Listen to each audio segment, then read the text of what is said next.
Eh, Muy buenas tardes a todos y a todas. Mi nombre es Alfredo Corbín, de la revista Cultivar Salud.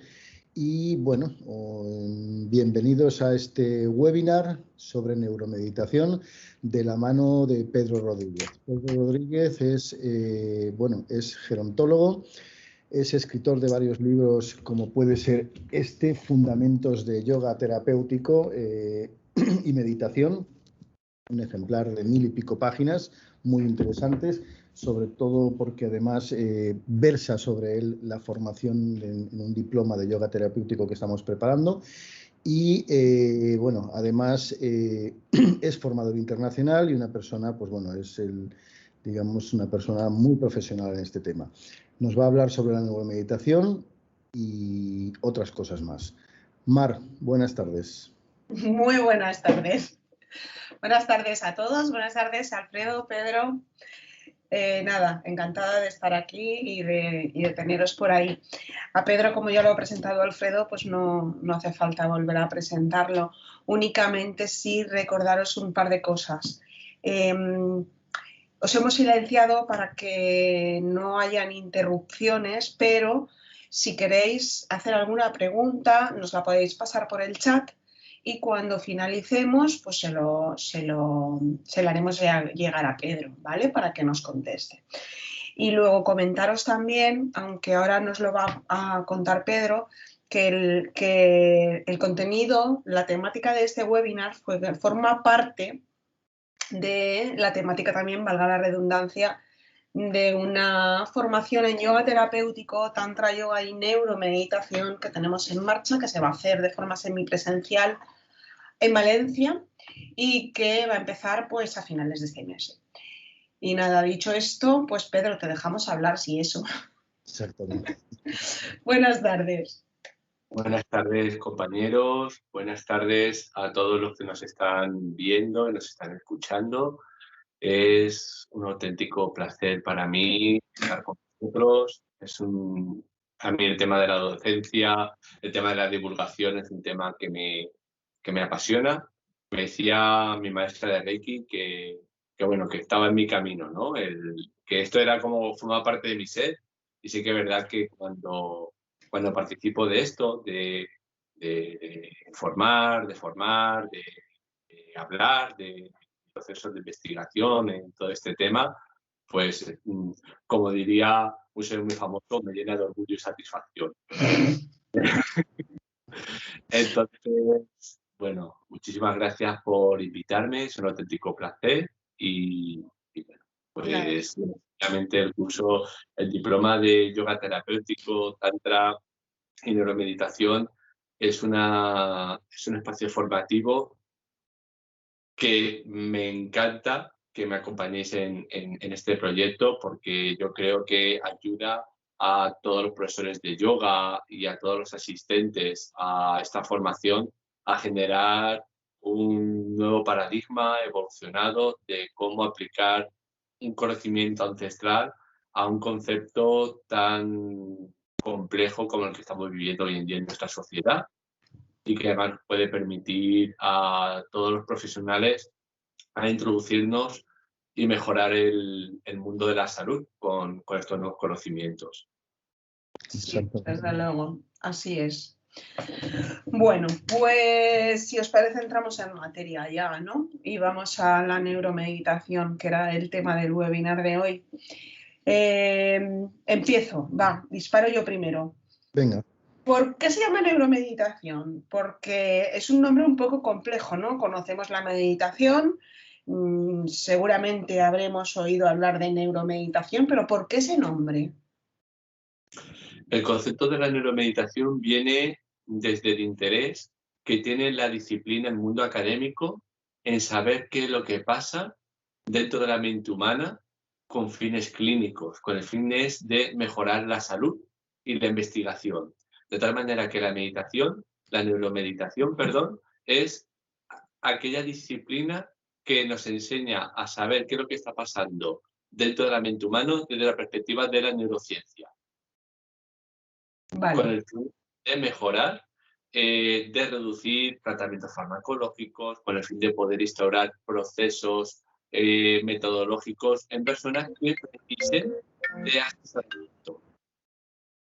Ya. Vale, ¿se ha oído por ahí un ruido? Sí. Vale. Vale. ¿Qué importancia, por qué tiene importancia la neuromeditación y en qué la podemos aplicar?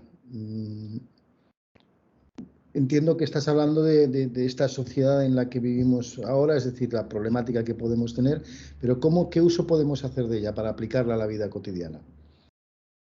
Decía Osho que los estímulos que recibía una persona hace cientos de años, pues podía equivaler, el estímulo que recibía en 6 meses lo teníamos nosotros, un ser humano de nuestra época, en apenas un día, ¿no? Entonces, tanto en el mundo, tanto desde el aspecto biomecánico como desde el aspecto de la psicología, de la psique, estamos expuestos a una serie de vectores auténticamente nocivos y lesivos a los cuales carecemos de herramientas de afrontamiento.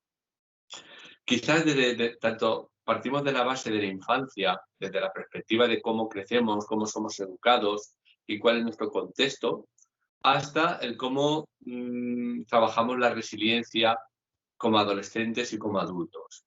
De tal manera que esa carencia de habilidades que vamos desarrollando en nuestra vida adulta hace que tengamos que responder en nuestra vida adulta de forma muchas veces incrementando la epidemiología del estrés, la ansiedad, los miedos, la depresión.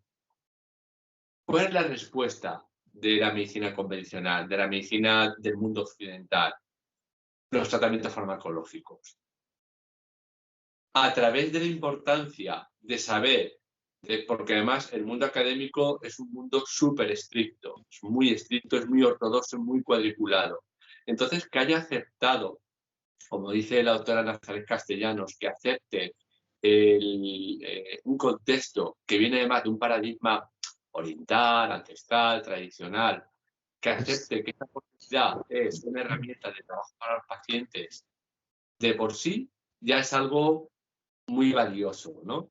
Y esto nos podría permitir reducir la cantidad no solamente de fármacos que prescribimos a las personas, sino también de evitar los efectos secundarios derivados de la polimedicación a los cuales tratamos. Hoy en día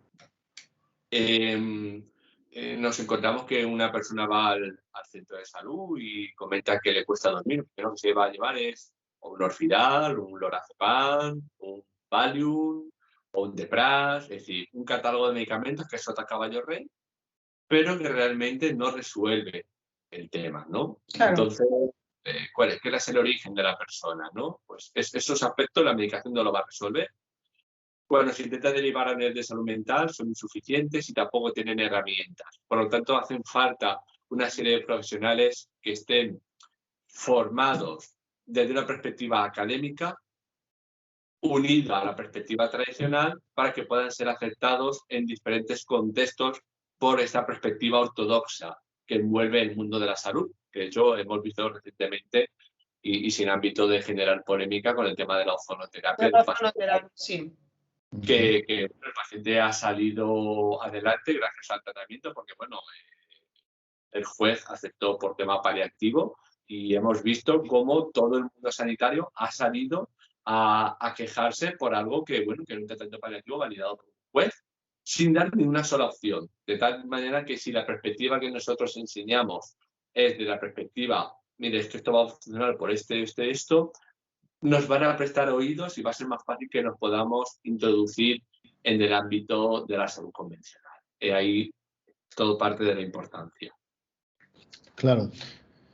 Y en este caso, la meditación, digamos, a nivel particular, es decir, cuando uno medita, ¿qué diferencia tiene la neuromeditación con la meditación tradicional, entre comillas? Es decir, a la hora de practicarla, después de que alguien nos la ha enseñado o nos la ha impartido, de alguna manera.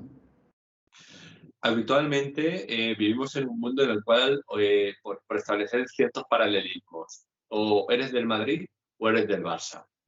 Dentro de las artes marciales, o te gusta el aikido o te gusta el kickboxing. Y dentro de esas disciplinas, Y dentro de esas disciplinas ya se te enseña, ¿vale? Se te enseña una serie de recetas. Una serie de recetas, llámese pautas, llámese indicaciones, que muchas veces no están individualizadas. De tal manera que dentro de lo que es el proceso de la neuromeditación, lo que vamos a hacer, perdón, que como todo está... Vale. Sí, Dentro de de todo.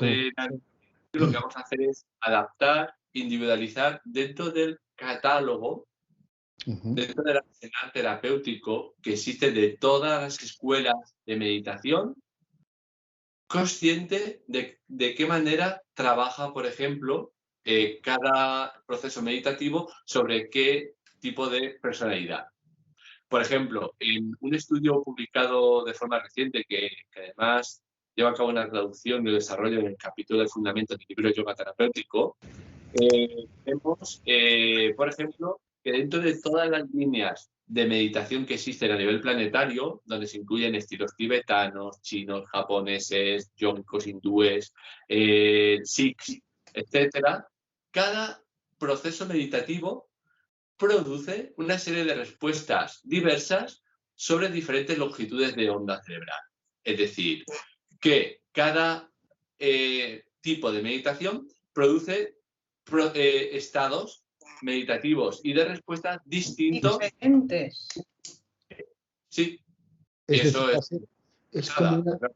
Perdón. Disculpa, continúa. Sí, no, eso.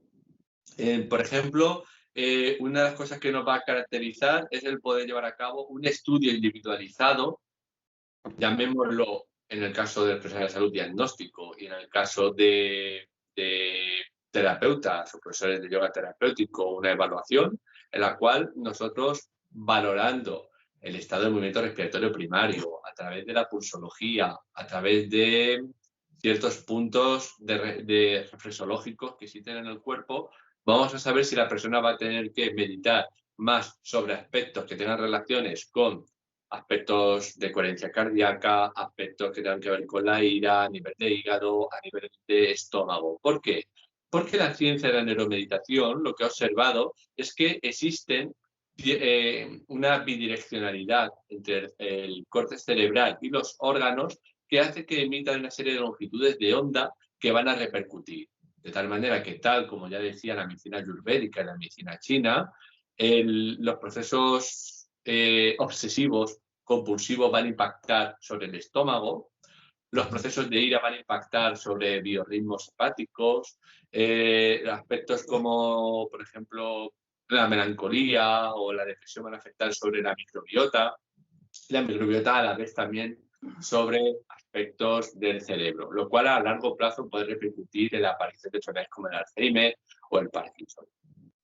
Es decir, que la neuromeditación, a diferencia de la meditación que es más general, permite hacer una meditación a la carta en función de lo que el profesor observe o de sus, digamos, sus formas de tomarle el pulso a la persona, y le va a indicar una meditación específica y relacionada con lo que pueda estar, digamos, buscando ese paciente o, digamos, en alguna patología incluso, ¿no? Correcto. Es una meditación a la carta. Muy bien. Curiosísimo. Entonces, claro, no sirven las mismas herramientas de meditación para todo el mundo, ¿no? Exactamente. Claro. No. De hecho, una de las cosas, cuando entramos en el terreno del estudio, genera cierto rechazo, porque muchas veces pensamos que como son técnicas ancestrales, ¿qué daño pueden hacer técnicas que son ancestrales? Claro, vivimos un contexto sociocultural muy distinto estamos en pleno antropoceno, y vivimos en un contexto totalmente distinto a las prácticas que se hacían miles de años. Entonces, lo que se puede generar, lo que estamos observando en ciertos estudios, y de hecho ciertas escuelas vipassana ya están generando, poniendo límites, es que dependiendo de ciertos perfiles de personalidad, por ejemplo, meditaciones como la vipassana, en cierto tipo de conductas puede generar cuadros psicóticos, y que las personas que tengan, por ejemplo, ciertos diagnósticos de salud mental no pueden hacer vipassana. ¿Eso significa que la vipassana es mala? No. Significa que en No cierto es tipo de adecuado para ese perfil. puede generar, necesita de un estudio facultativo Y además muchas veces vienen, dicen, bueno, tienen que traer un estudio médico que valide que esta persona puede hacer este tipo de meditación porque le puede producir un brote psicótico. Y eso está descrito en la literatura, ¿vale? No significa que la meditación sea mala, ¿vale? Para nada. Significa que vivimos en un mundo en el cual estamos rodeados de contaminación, estamos rodeados de plásticos, estamos rodeados de metales pesados, de contaminación electromagnética, y eso ha generado un impacto en la salud humana, física y energética y espiritual, que yo creo que no llegamos a conocer las proporciones del impacto de lo que estamos viviendo, sobre todo energéticamente y psicológicamente. Y eso tiene que ver también con los efectos que pueda ocasionar la meditación o la neuromeditación. ¿A qué te refieres? No, que toda esta contaminación de la que hablas también puede tener que ver con que a determinadas personas les vaya bien un tipo de meditación u otra. Sí, mirad, hoy en día, menos mal que la electrosensibilidad y la sensibilidad química, por ejemplo, está empezando a ser aceptada. Porque yo he llegado a vivir en clínica hace 15 o 20 años que la gente fuera derivada al psiquiatra por situaciones que estaban viviendo. De tal manera que hay perfiles que psíquicamente, energéticamente son mucho más sensibles. Más vulnerables. Son como radar, son grandes receptores de todo lo que les rodea.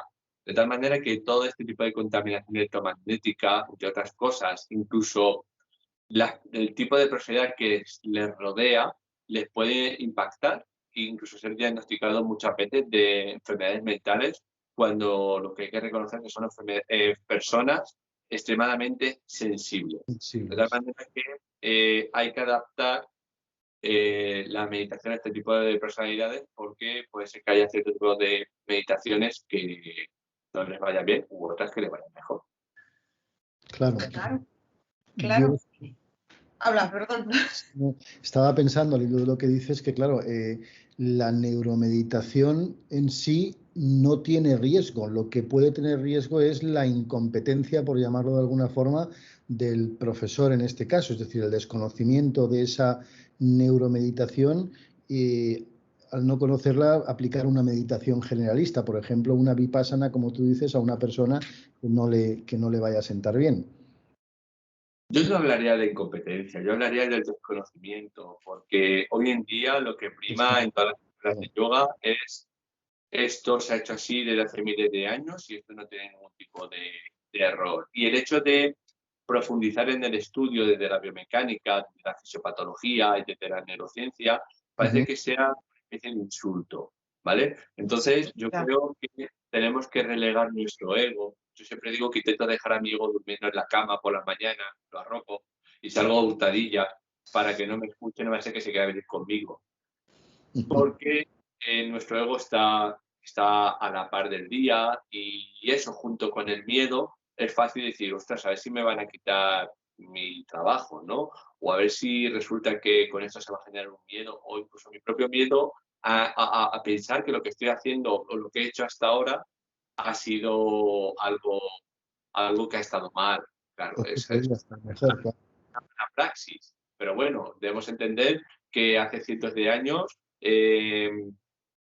operar con las manos descubiertas es lo que estaba bien visto. Es decir, hasta que los científicos no empezaron a hablar de los bichos a principios del siglo XX, era como los virus y las bacterias no existían, por tanto se operaba a mano descubierta.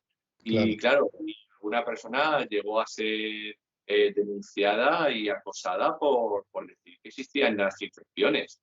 Entonces, claro, porque imagínate, es reconocer que una disciplina como la medicina ha estado generando iatrogenia durante siglos. Pero bueno, es que no se sabía. Pero una vez que se sabe, no se puede mirar para otro lado. Mira, me estás diciendo eso, no se puede.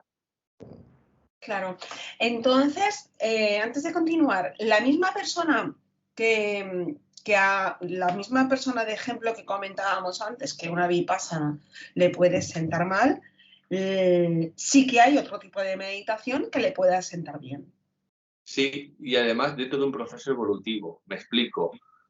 Habrá ciertas meditaciones que sean las adecuadas para ti ahora, mañana, durante 3 meses, pero dentro del proceso evolutivo de las tridosas, de las anquías, de las gunas, ¿vale? Porque sí que es verdad que, por ejemplo, la medicina ayurvédica habla de un tipo de personalidad. Y yo para mí eso es un error, ¿vale? Porque es un concepto que niega la evolución del ser humano.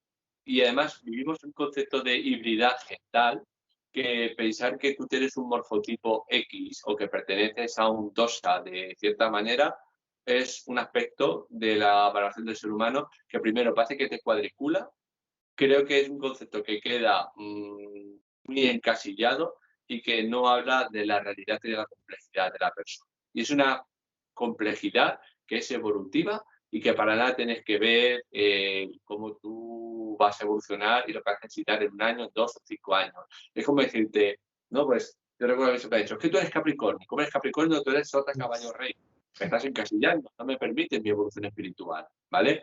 Es un tema complejo, que sí que verá que los entendidos en astrología, que yo no lo soy, sí que hablan de que existen muchísimas otras variables. Hay muchísimas variantes, sí. Muchísimas variables, pero incluso esas variables siempre están adaptadas al momento cíclico cósmico. Claro, claro, no, además eso es así. Yo en mi experiencia llevo ya varios años meditando casi a diario, al menos lo intento, me salto bastante, he de confesarlo, pero es verdad, o sea, las mismas técnicas no te valen porque estamos en continuo movimiento, este es el proceso, ¿no? Y estamos en continua evolución, entonces esto es así. Y luego también comentábamos la semana pasada en cuanto a otros temas, las circunstancias. Pues habrá días que te siente mejor una meditación y habrá días que te siente mejor otra meditación. Pero bueno, estamos hablando esto en personas a priori que no tengan ningún tipo de patología. Pero bueno, en general, se puede personalizar la meditación, ¿no? Se puede personalizar y darle a cada una la de que en ese momento le va a resultar más efectiva. Correcto. Se puede hacer... Dime, perdona. No, luego te pregunto otra. No te iba a decir que se puede hacer más efectiva. ¿A qué nivel? O sea, al nivel de que la persona, si tiene una patología, le sirva para sanarla, o a nivel de que la persona disfrute más de esa meditación, se concentre más, se relaje más, entre más en la meditación. Porque son cosas diferentes, pregunto. Claro.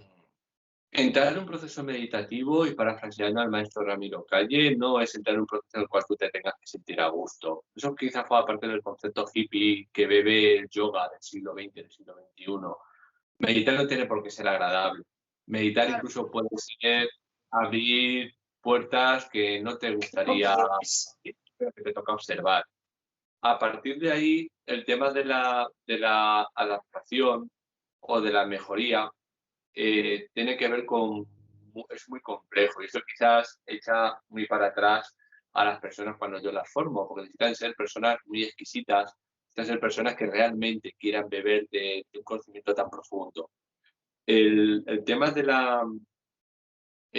porque tiene que ver con no solamente con la meditación, sino con los tratamientos, con lo que come, lo que bebe, pero al fin y al cabo siempre estamos hablando de lo mismo. Es una y otra vez la reproducción del microcosmos en lo macro, ¿vale? Pero sí que es verdad que la meditación puede abrir aspectos que no sean agradables en la persona, pero que sean necesarios. Es como abrir la caja de Pandora.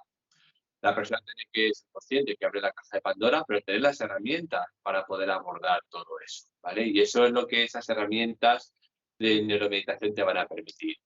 Ahí yo que estoy en, bueno, pues igual que como mucha gente que nos dedicamos a esto, estoy en muchos foros, hay escuelas que son más, que beben más de, más escuelas tradicionales tipo budistas o incluso escuelas tradicionales, pues incluso algunas que beben de Surma Vyayama o que beben de más Sikhs, que mucha gente se queja en los foros y dice, a mí este tipo de técnicas no me ha servido. Y yo pienso, normal, porque te han dicho que sigas esta receta. Es como, si te duele la cabeza, tómate siempre un paracetamol. ¿no? Y eso me ha pasado muchísimas veces. A mí me han cogido muchísimos pacientes por el pasillo. Por favor, dame un paracetamol. Lo primero que he dicho, mira, yo no soy una farmacia. Eso es lo primero. Y lo segundo, vamos a contemplar qué es lo que te está pasando. Le toman la tensión y resulta que tienen 200-100 de tensión arterial. Y dices, te doy un paracetamol, te bajo la tensión. No, no, bájame la tensión, pero tú me pides un paracetamol. Sí, sí, pero bájame la tensión. Bueno, esto es un claro ejemplo de lo que pasa con dar recetas para todo, ¿vale? Pero que forma parte también de los sesgos de nuestra sociedad. Claro. Es una herramienta muy interesante, porque si ya de por sí la meditación, cuando eres constante, tiene sus beneficios, si encima es una meditación, como tú dices, es decir, adaptada a ti y encima a tu evolución, pues me parece fantástico, vamos, me parece muy buena herramienta. ¿Y cómo se puede llegar a personalizar esa meditación? ¿Cómo puedes saber cuál es la meditación adecuada para cada persona? A través del estudio de la personalidad, a través del movimiento respiratorio primario. Nosotros somos como una cebolla y tenemos infinitas capas.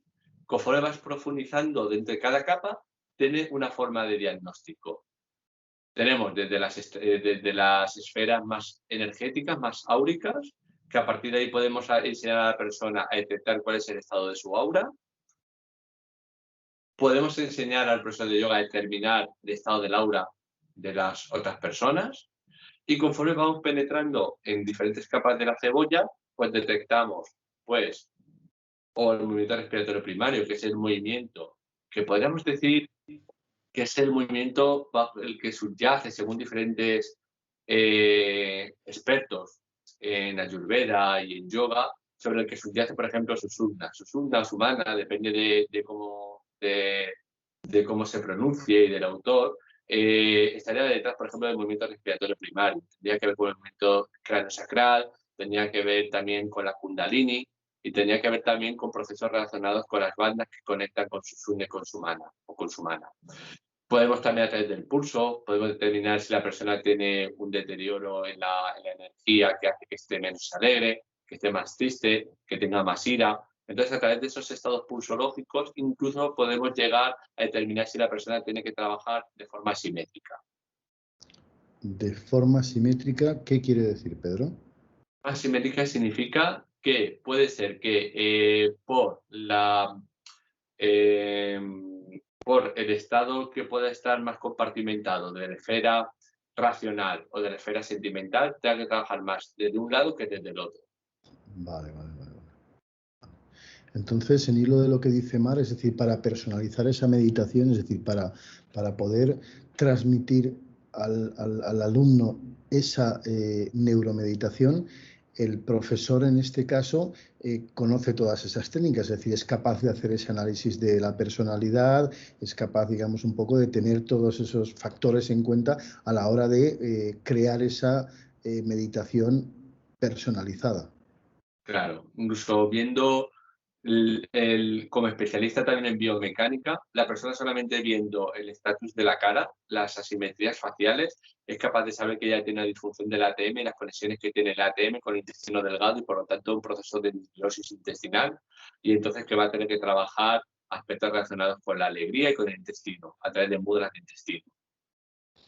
Yo que soy un pepito grillo en todo esto, ¿qué es ATM? Por favor, disculparme mi ignorancia. No, perdóname a mí que a veces hablo en arameo y no me doy cuenta. Articulación temporomandibular. ¿Articulación de? Sí, la ATM es la articulación temporomandibular, la de la mandíbula. Vale. Perfecto. Y solo viendo eso, ya puedes saber si esta persona necesita un tipo de meditación u otra. A ver, entiendo que luego si profundizas, pues afinas muchísimo más el tiro, ¿no? Pero solo con eso, solo viendo la fisionomía de la cara. No, hay más. La fisionomía de la cara, el estatus antropométrico, el biomecánico, todo esto tiene su explicación porque el cerebro, por dar una explicación un poco, porque claro, he dado un silogismo, he dado una explicación como muy sencilla de algo que es realmente complejo. El cerebro, en un estatus, por ejemplo, que se da, yo creo que en 80-90% de mis pacientes, está en el estatus de simpaticotonía, ¿vale? Eso significa que el sistema nervioso central está hiperacelerado. Ese estatus de simpaticotonía, el neumogástrico, el vago, están muy afectados y repercuten en todo el sistema digestivo. El sistema digestivo va a generar, por ejemplo, un proceso de sobreestimulación de cortisol y epinefrina, los cuales van a repercutir y van a estar en incremento, por ejemplo, en el intestino. El intestino va a producir un proceso inflamatorio de bajo grado y además ese proceso inflamatorio de bajo grado va a producir un agrandamiento de la masa visceral, la cual va a repercutir sobre el diafragma, va a repercutir sobre el hígado. Esa repercusión de impacto de inflamación de bajo grado va a hacer que, por ejemplo, el diafragma ya no haga su trabajo correctamente y eso va a impactar en la mecánica miofacial que antiguamente se llamaban meridianos. De tal manera que lo que